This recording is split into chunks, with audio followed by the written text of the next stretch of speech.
Hello दोस्तों, अगर आप हमारे चैनल पर नए हैं तो हमारे चैनल को सब्सक्राइब करें, साथ ही बेल आइकॉन दबाएं ताकि हमारे वीडियो आप तक जल्द से जल्द पहुंच जाएं। हेलो दोस्तों, आज हम करने वाले हैं जो पार्ट 2 है, जो कि हम पार्ट 1 में करे थे। जो 1.1 का जो परिचय था, आधार परिचय था, जिसमें कि हम समझे थे कि परिमेय और अपरिमेय पूर्णांक संख्या पूर्ण संख्या क्या होता है। अब हम पार्ट 2 में करने जा रहे हैं। जो देखिएगा, पहला 1.1 का प्रश्नावली 1.1 का पहला नंबर क्वेश्चन है। इस चीज को हम पहले देखते हैं। इसमें लिखा है, क्या एक शून्य एक परिमेय संख्या है? क्या इसे आप P बटा Q के रूप में लिख सकते हैं, जहां P और Q पूर्णांक हो और Q naught is equal to 0, जहां पे Q नहीं हो।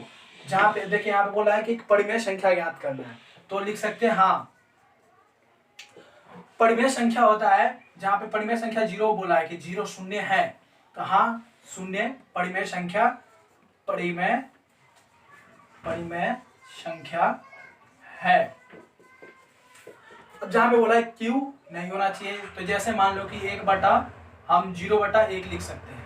0 बटा 1 को हम भाग करने पर हमारा शून्य आता है, या 0 बटा 2, 0 बटा 3। जहां पे देखो ये P बटा Q है, तो ये जो Q है वहां पे 1 आ रहा है, 2 आ रहा है, 3 आ रहा है, और यहाँ पे 0 हम ले सकते हैं। तो इसको भाग करने पर सबका 0 0 आंसर आ रहा है। तो इसका मतलब हमारा जो है शून्य एक परिमेय संख्या सिद्ध हो रहा है।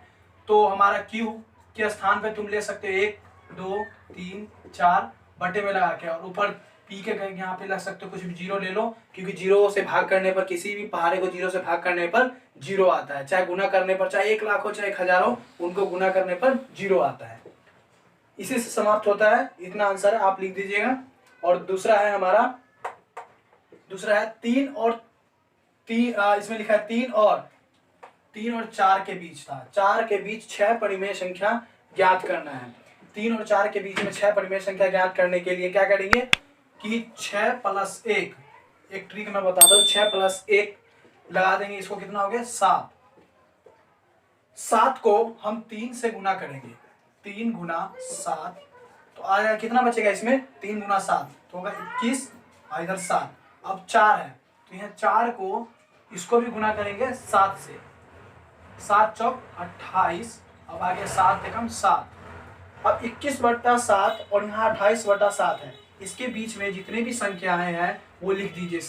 6 संख्या जैसा आ गया, 22 23 24 25 26 और 27, 1 2 3 4 6 हो गया।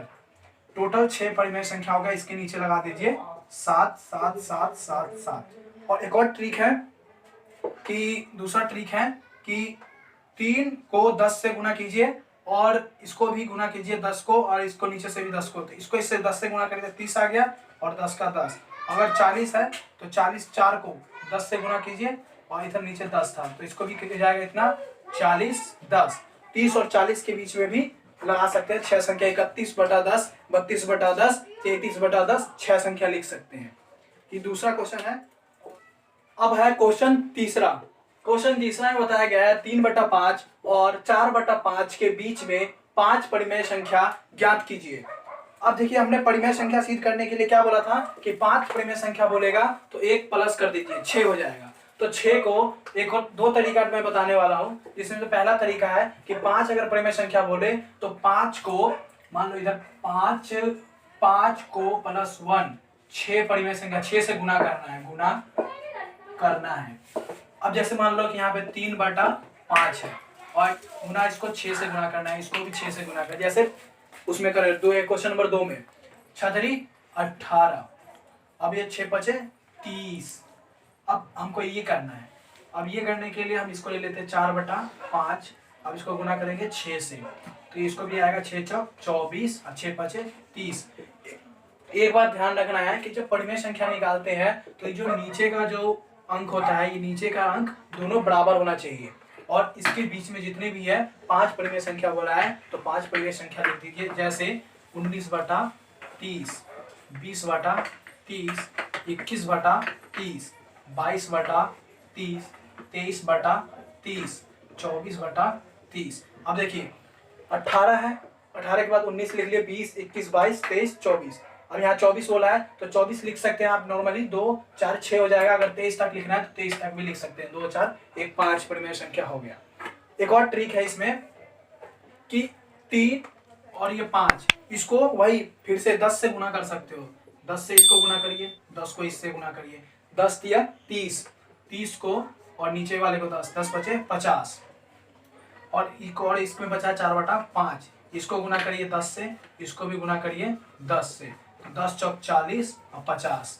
अब देखें यहाँ पे ये और ये दोनों बराबर है, 50-50 है और इसके बीच में बच गया 30 और 40 के बीच में जितने भी परिमेय संख्या है लिख दीजिए। 31 32 33 34 कोई सा भी 35, 5 ले आने इसके नीचे 50 लगा दीजिए, 50 लगा दीजिए, सारा हो गया ये परिमेय संख्या 5। ये पहला ट्रिक था और ये दूसरा ट्रिक से भी आप कर सकते हैं। क्वेश्चन 4 है, ठीक है। इसमें लिखा है कि क्वेश्चन 4 है, नीचे दिए गए कथन को सत्य असत्य उसके कारण बताइए। पहला, प्रत्येक प्राकृतिक संख्या एक पूर्ण संख्या होती है।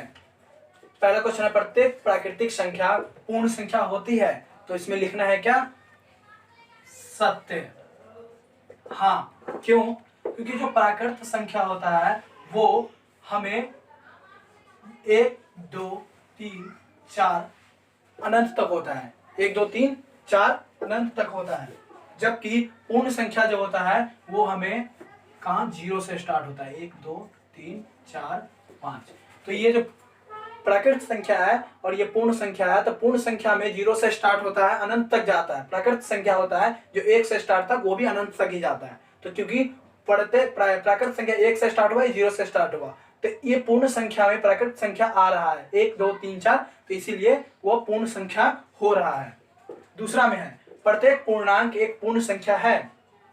पूर्णांक क्या होता है? जिसमें कि ऋणात्मक भी होता है, जैसे 0 है, इधर -1 -2 -3, अब इधर 1 2 3 4। अब देखो इसमें क्या है, पूर्ण संख्या तो होता है 0 से इधर तक जो जाता है धनात्मक में, क्योंकि पूर्ण जो संख्या होता है वो धनात्मक में होता है और ये जो होता है ये ऋणात्मक में होता है, इसीलिए ये असत्य है।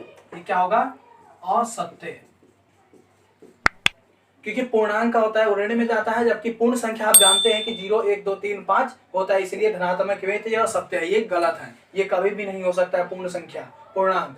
नीचे है प्रत्येक परिमेय संख्या एक पूर्ण संख्या हो सकता है। परिमेय संख्या क्या होता है कि कभी कभी 3/5 है, अब इनको करेंगे तो जो नॉर्मल है चाहे 2/3, तो इसको नॉर्मल करें तो 1.5 आ रहा है। और पूर्ण संख्या क्या होता है? जो हमें 0 से 1 2 3 4 5 तक आता है। तो प्रत्येक कभी कभी क्या होता है परिमेय संख्या पूर्ण संख्या नहीं हो सकता है, तो ये भी क्या है? असत्य है, असत्य है।